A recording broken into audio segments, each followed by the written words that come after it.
Em um cenário sem Lula e sem Bolsonaro, Ciro Gomes está na frente nas intenções de voto na pesquisa CNT, pesquisa que saiu esta semana agora, galera, me surpreendeu bastante. Fevereiro de 2025, pesquisa muito fresquinha e que pegou as últimas tendências, as últimas ondas que a gente teve aí da desaprovação do governo e tudo mais. E, cara, números muito interessantes para uma candidatura do Ciro Gomes, que a gente começa a acreditar para 2026, né? Assim, tá começando a se formar aí uma onda, a gente tá vendo cada vez mais as pessoas comentando sobre o Ciro Gomes. Quando eu comecei lá no ano passado, a gente tinha praticamente uma movimentação zero em termos de redes sociais, a gente já tem mais canais falando sobre isso, a gente tem uma movimentação no Twitter muito grande também. E, cara, aparentemente os números estão sendo interessantes para o Ciro. Essa pesquisa saiu com muita coisa, né? Não saiu só com o número, só com a questão presidencial, saiu com o número de aprovação e desaprovação do governo também. Então, queria mostrar aqui para vocês essa pesquisa e comentar um pouquinho sobre essa pesquisa também. Então, a síntese da pesquisa, basicamente, é a queda significativa na popularidade do presidente Lula. Isso tem sido notado em todas as pesquisas que a gente tem visto nos últimos tempos. Então, aquilo que eu estava falando no vídeo do Eduardo, né, do Eduardo Moreira. Mas é porque o Ibope, porque o IPEC, porque... Cara, todas as pesquisas mostraram a mesma coisa, caiu a popularidade, caiu aqui na última pesquisa de 35% para 29%, enquanto a avaliação negativa subiu de 31% para 44%. Galera, é muita coisa. No desempenho pessoal, queda de 10 pontos percentuais em comparação a novembro de 2024 e desaprovação atingiu 55%. É muita coisa também para um governo que, cara, ainda tem ali 2 anos, é um governo que não está ainda tão desgastado assim, é um primeiro mandato. E a desaprovação está gigante. As expectativas para os próximos 6 meses em relação a emprego, renda, saúde e tudo mais pioraram em relação à última pesquisa também. E o cenário de intenções de votos para 2026 é um cenário entre Lula e Bolsonaro em empate. Mas este cenário aqui, ele é o cenário que é menos provável, né? Afinal de contas, o Bolsonaro está muito encrencado aí com a situação da tentativa de golpe. E o Lula, cara, tá velho, né? Então, assim, no cenário em que um ou outro vá participar, já é um cenário onde, eu vou mostrar para vocês os números, o Ciro pontua muito bem. E um cenário onde os dois não participam, o Ciro tá na ponta, na dianteira. Então, assim, realmente são números muito interessantes. Eu queria mostrar para vocês aqui, mas antes, falando sobre a aprovação e desaprovação do governo, né? 35% dos entrevistados afirmam preferir um candidato não ligado a Lula e Bolsonaro. Esse é um número que eu destaquei aqui também na síntese, porque eu achei muito interessante. Vai além dos números que preferem um candidato aliado ao Bolsonaro ou um candidato aliado ao Lula, ou seja, são 35% que preferem nenhum nem outro, 31% preferem um candidato aliado a Bolsonaro e 29% preferem um do grupo político do Lula. É um número interessante porque mostra que esse campo político ele tem espaço para crescer, né? A gente sabe que a máquina vai trabalhar muito fortemente e eu sei que quanto mais números como esse aparecerem, a máquina vai trabalhar mais forte ainda, mas são números interessantes, não dá para se negar isso.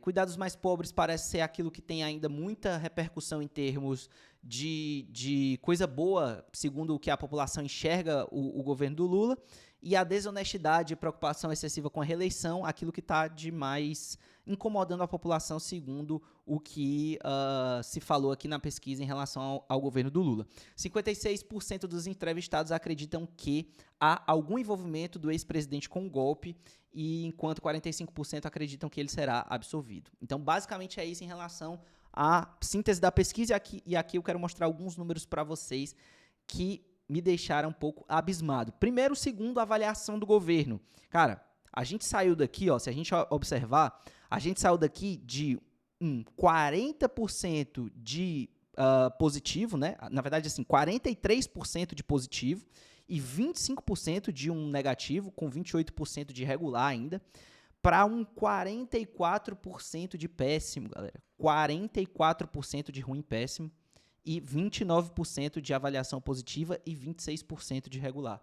Assim, claramente a boca do jacaré se abriu, né, como a gente brinca aqui, e o governo vai de mal a pior, e é como a gente estava falando para vocês. Se esses números continuam aqui, a tendência é que Felipe Neto já desembarcou, né? Eduardo Moreira está desembarcando com o ICL, que é uma máquina de mídia muito grande.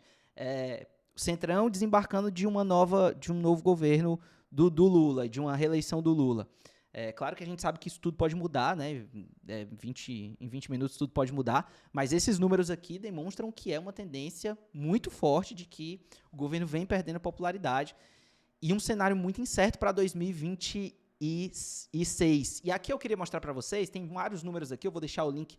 Eu vou tentar deixar esse link aqui da pesquisa aqui para vocês aqui embaixo, mas aí eu quero chegar aqui sobre as expectativas da eleição de 2026, que é o ponto mais relevante que eu queria mostrar para vocês aqui. Acho que é lá para a página 30 e pouco. Acho que é aqui? Será aqui?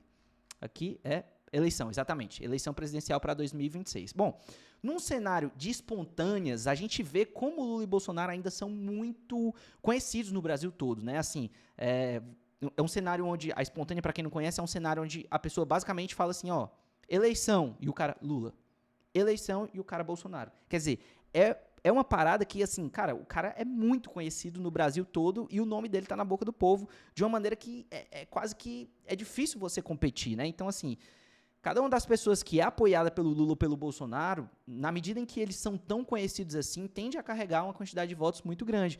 Mas a transferência de votos não parece ser uma transferência que tem dado muito certo e eu vou mostrar os outros números para vocês. E assim, você vê como na espontânea eles ainda são muito fortes, né? O Lula e o Bolsonaro. E aí a gente vem aqui para a primeira estimulada, que é como acontece de fato na eleição, né? Você apresenta os candidatos, então não é uma coisa do tipo assim, será que você lembra que o Ciro é candidato? Ou será que você lembra que o Pablo Marçal, ou que o Caiado, ou que o Zema são candidatos? Não. É um cenário onde já tem os candidatos, é assim como funciona na eleição, né? E você vai ter que decidir entre um ou outro. Então é o número mais real, digamos assim. Bom, no cenário que tem Lula e Bolsonaro, o Ciro Gomes já pontua com 10%. Em 2025, fevereiro. Eu acho muita coisa para um cenário como esse, assim. Você já está pontuando com 10%. Sendo que você não tem cargo, você praticamente não aparece na mídia, o Ciro Gomes não está em campanha, não está rodando o Brasil como ele estava em outras eleições, em outros momentos, e ele já está pontuando 10% no estimulado. Então, assim, é muita coisa comparado com os outros. Por exemplo, Pablo Marçal fez um escarcéu na última eleição de São Paulo. Caiado, Zema, são pessoas que estão constantemente com cargos públicos e estão constantemente na mídia também, enquanto o Ciro Gomes praticamente está calado, né, nos últimos 6 meses, digamos assim, e você já tem um cenário muito interessante de 10% pontuando contra Lula e contra Bolsonaro, como se os dois tivessem. A gente sabe que esse cenário aqui, inclusive, é o cenário menos provável de todos, né? Porque, assim, Jair Bolsonaro está enrascado em relação à questão do golpe de Estado e o Lula muito velho, né? Então, assim, talvez um dos dois participe, mas os dois é muito difícil que aconteça para 2026. E aqui a gente tem um primeiro cenário, e é um cenário que surpreende muito, porque a tendência é que o Ciro ganhe muitos votos quando o Lula sai, mas dado que o Bolsonaro não está na estimulada, o Ciro já pontua como segundo lugar. Então você percebe que a transferência de votos aqui para o Tarcísio de Freitas e para o Pablo Marçal, ela não é tão direta assim. A gente sabe até que houve uma briga muito grande, né, entre o Bolsonaro e o Pablo Marçal, e mesmo o Tarcísio de Freitas, que seria assim aquela transferência de voto muito clara e imediata, ela acontece, obviamente, ela vai acontecer com muito mais força quando o Bolsonaro, né, colar nele e disser que ele é o candidato dele, mas o Ciro já aparece em segundo lugar nesse momento, mesmo o Lula participando. Quer dizer, se o Lula fosse o candidato à reeleição em 2025 ou em 2026, nesse cenário de agora, o Ciro é o segundo lugar, já para derrotar, para ir para um eventual segundo turno contra o Lula. E aí, cara, eu acho que não sei, temos boas chances. E aí a gente vem para o outro cenário aqui, que é um cenário que vai tirar o Tarcísio de Freitas e vai colocar o Eduardo Bolsonaro, que é, obviamente, uma transferência de voto mais direta assim. E ainda assim, o Ciro Gomes se mantém em segundo lugar. Ele não perde o segundo lugar, mesmo com o Eduardo Bolsonaro sendo o candidato à presidência da República, tendo o Pablo Marçal aqui pontuando 12% também, e o Ciro Gomes com 13,2% contra o Lula, que se mantém aqui com 31%. Na verdade, ele sobe um pouquinho, né? Sai de 30,4%, quase não sai, para 31,1%. E aí vem o cenário mais interessante de todos, que foi o que me fez gravar esse vídeo aqui e querer conversar com vocês sobre essa pesquisa aqui, que é o Estimulada, que é um cenário bem possível, tá, galera? Pensando que o Bolsonaro pode estar inelegível, na verdade já está inelegível e pode estar preso em 2026 por causa da tentativa de golpe. E considerando que o Lula pode não querer concorrer e pode não concorrer por causa de, né, já estar mais velho, de no próximo mandato, mais 4 anos, ele vai terminar com idade muito avançada, do efeito Biden que a gente notou já nas eleições dos Estados Unidos, e de o Fernando Haddad estava sendo preparado aí para ser o candidato, claramente para ser o candidato do PT para 2026, dado que assumiu a pasta mais importante, que está tendo um protagonismo muito grande no governo, mas que tomou muita porrada. E eu acho que essa exposição demais acabou demonstrando muito a fraqueza do Haddad, que não consegue agradar nem a ala mais à esquerda, nem a ala mais pró-mercado, digamos assim, do governo. Neste cenário, sem Lula e sem Bolsonaro, a gente tem o Ciro Gomes em primeiro lugar. Assim, com 19,7% no cenário das estimuladas, sem Lula e sem Bolsonaro. Mais uma vez dizendo, é um cenário extremamente possível. Com o Fernando Haddad pontuando 16,2% e o Tarcísio de Freitas pontuando 14,4%, Pablo Marçal 14%. É claro, tudo pode mudar, em 20 minutos tudo pode mudar, o Lula pode concorrer. É claro que a gente sabe que na hora que a transferência de voto começar de fato, que a máquina de moer, e agora com esses cenários aqui, a máquina de moer vai, né, funcionar mais ainda em relação ao Ciro, que tá calado, não tá, me dá até medo do Ciro aparecer nesse momento, porque assim, calado tá funcionando, tá todo mundo esquecendo dele, ele tá ali caminhando, e meio que, né, assim, a gente tá sentindo essa onda, digamos assim, começando para 2026, tem muita gente, como eu mostrei para vocês, que não quer nenhum candidato ligado ao Lula, nem ao Bolsonaro. Eu acho que o Ciro conseguiu dar um pouco mais essa distanciada em relação ao Lula, porque já tinha sido ministro do Lula, e ao Bolsonaro também. Então eu acho assim que, cara, são números muito interessantes para 2026. Números muito interessantes para 2026, e aí a gente tem alguns cenários aqui de segundo turno.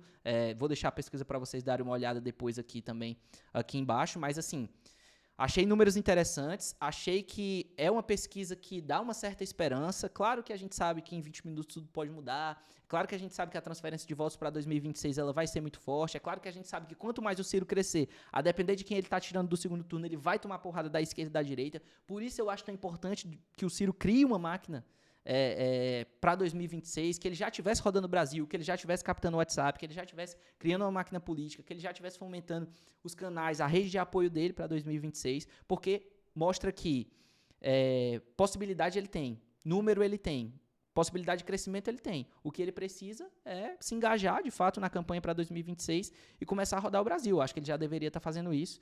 E eu acho que a gente tem boas esperanças, pelo menos é isso que a gente trouxe aí nessa última pesquisa